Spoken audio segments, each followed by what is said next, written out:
Operasi Trio Jenderal, 29 serdadu OPM tewas, 41 menyerah, Sebbi siagakan 36 pasukan tunggu TNI di markas.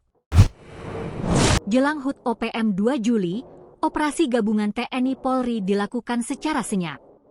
Sepanjang Januari hingga Juni, tercatat 29 serdadu OPM tewas dan 41 pimpinan serta anggota OPM menyerah.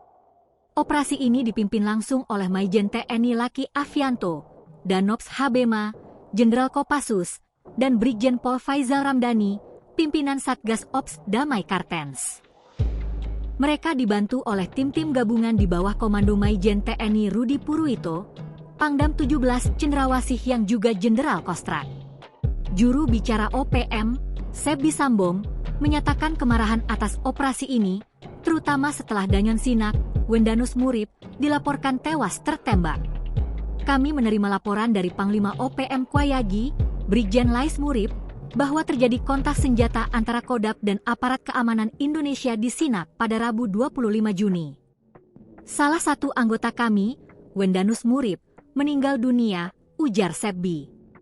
Menurut laporan dari intelijen OPM di Enduga, operasi tempur oleh TNI Polri telah membuat warga resah.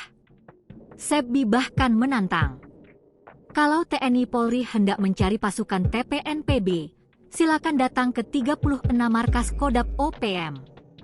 Kami sudah siagakan batalion dan pos-pos di bawah komando Panglima kami, tegasnya. Sebbi juga menegaskan bahwa OPM menolak peringatan 1 Desember sebagai HUT dan tetap mengacu pada 1 Juli 1971 sebagai hari proklamasi mereka secara de facto dan de jure. Kami punya taktik dan strategi untuk menggiring Indonesia ke meja perundingan.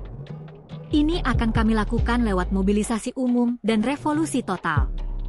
Namun, ultimatum belum kami keluarkan, tambahnya. Namun demikian, tokoh adat Papua, Yanto Eluai, menyatakan penolakan terhadap klaim HUT 1 Juli oleh OPM. Sebagai tokoh adat Papua, saya menegaskan bahwa 1 Juli tidak mencerminkan nilai-nilai luhur masyarakat adat yang mencintai damai dan persaudaraan, ujarnya. Penolakan serupa juga disampaikan oleh Ketua Dewan Adat Wilayah Tabi, Justus Nawipa, yang menilai OPM telah menyimpang jauh dari semangat perjuangan dan hanya menyisakan luka bagi masyarakat. Maijen TNI Rudi Purwito menegaskan bahwa semua tindakan TNI dilakukan secara profesional dan berdasarkan data di lapangan. Apa yang disampaikan Sebbi disebutnya sebagai propaganda.